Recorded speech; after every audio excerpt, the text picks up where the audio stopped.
So I'm blessed to know and get to work with a lot of great woodworkers out there. And one thing that's pretty common among all of us is that what a lot of customers don't see is the behind the scenes work that we do to prepare for a project.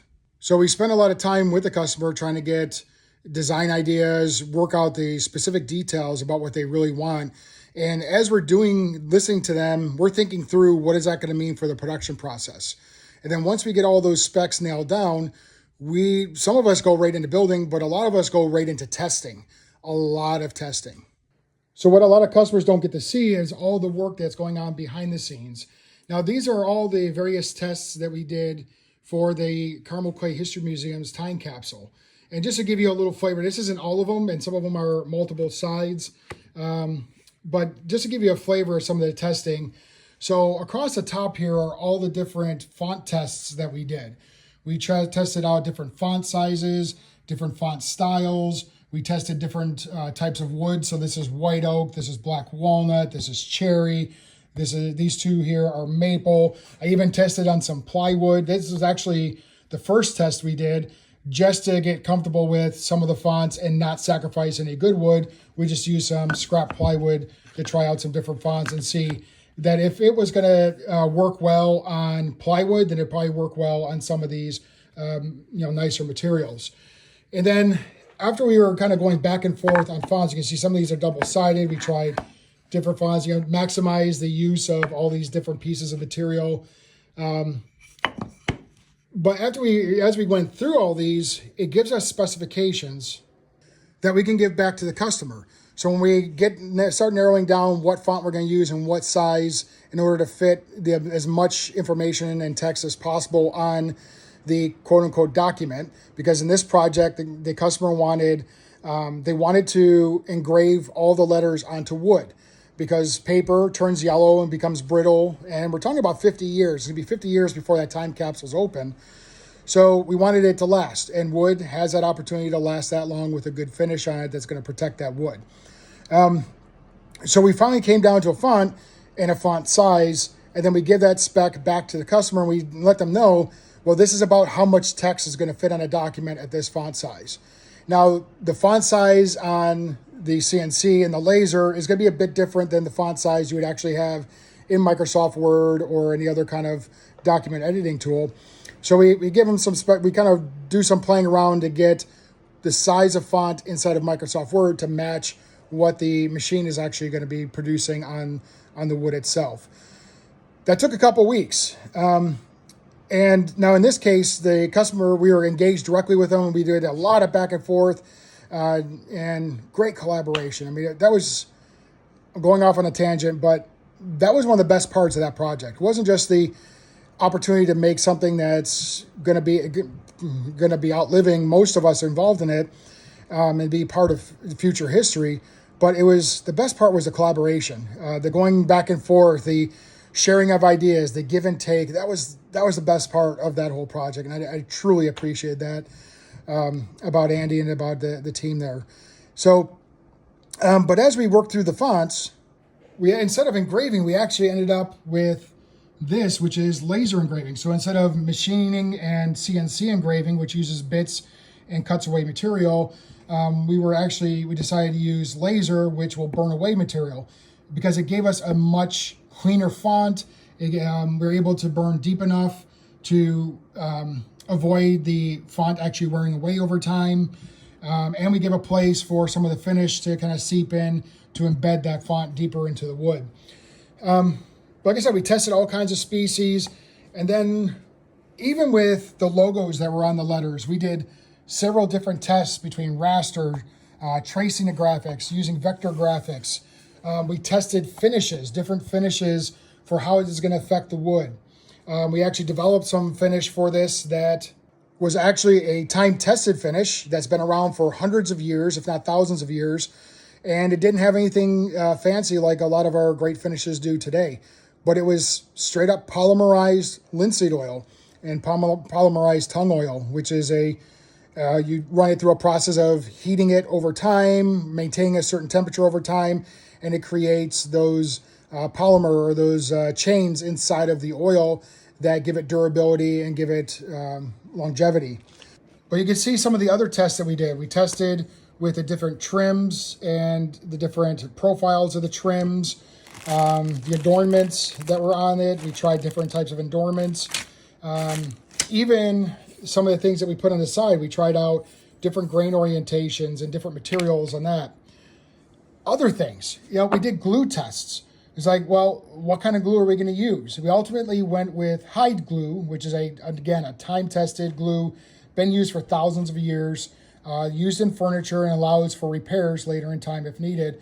But thinking about the environment that it's going to be in, so it's relatively temperature controlled inside of that museum, but there will be fluctuations. Indiana does get cold winters and hot summers, and the humidity levels will change. So what can happen with PVA glues is that over time from heat, and we also can't absolutely control whether or not it's going to be in direct sunlight and other things like that. So what can happen with PVA glue is that it can get soft and it never really solidifies, so it can always allow shifting over time. So we used hide glue, one, for its time-tested properties, two, because if anything ever happens, you can actually undo the bond of hide glue using heat and moisture. So if we ever have to repair the time capsule, we've got that option. But also, it's not as, it doesn't get as effective as with the environment as PVA might with those temperature swings. It does cure harder, and it does resist that a lot better. So we tested different glues. We said, okay, we want to see how this hide glue works, how it takes to sanding, how does it take to finish. And actually another benefit is that hide glue with oil-based finishes will not leave that seam that you'll often see with PVA glues. So you can see where these two boards meet up. And I didn't send this particular sample down, but there will be that fine line where that glue is squeezed out. Now with PVA glue, you might see a tiny white line where that seam is, even though you sanded it and did everything you could to hide it. But with hide glue, it does interact with the oil, and it will hide that line much better. We did tests with grain orientations. This is actually the slats that are inside the time capsule that hold the letters in place so that they don't flop around over time, keeps them nice and straight, but gives them enough room where they can expand and contract as the humidity level changes in the museum. But we tested, how does that work on the CNC? We tried different grain orientations. We said, well, obviously we wanted to go with this vertical grain orientation so that the slots follow the wood. Because remember, not only are the letters expanding and contracting, but this panel is expanding and contracting. Now we did go with quarter sawn white oak, so that gives us less expansion this way. It's still going to give us some expansion vertically, but it's going to expand and contract in a way that we could control and monitor, and that was not going to affect the letters.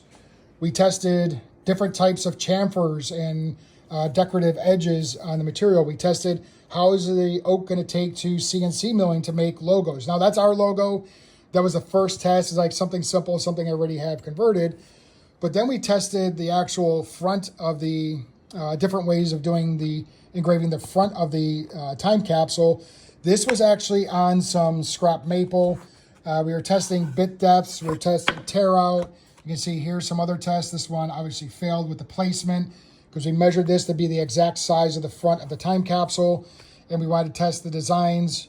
It failed because it was too close to the bottom in our CNC setup. So it allowed us to make those adjustments. So when we did the next test, we got better placement. Still had to do some adjustment up here, but we got better placement down here. So more testing. We tested different bits in the process. We tested different depths so that we can get that pronouncement of the detail so that when we put the finish on, it shows the right detail in the right way. So again, more testing. Here's where we tested the side adornments that have the Monon logo. We want to see, while we're getting smaller details now, how is the wood going to hold up with those smaller details? And then we adjust the designs of the logos so that that level of detail shows up. This was actually scrap. This is one of the first letters that we burned on a laser that we later had to make a change to. No big deal. We were able to take care of that for the customer. Grain tests, right? So here we have two different pieces of quarter sawn white oak. Well, we know that we want the grain patterns to match up, but how bad would it be if different grain patterns were married together? So before we glued together and actually cut bigger panels out of the different slabs. We did some tests with different scrap pieces to see what does that grain orientation look like. What's the, not just the verticals and being able to join this well together, but also these medullary rays, this fleck that quarter sawn white oak naturally has. What does that different flecking look like based on the way we join it up? So then we can see what that's actually going to look like. So you can see, like I said, this is not all of them. This is the majority of them, but a lot of these are double-sided. We tested different things and different parts of it. But, yeah, see some more tests on the back of this one. This was just a grain test to see. Yeah, this one was only one test on that piece of wood.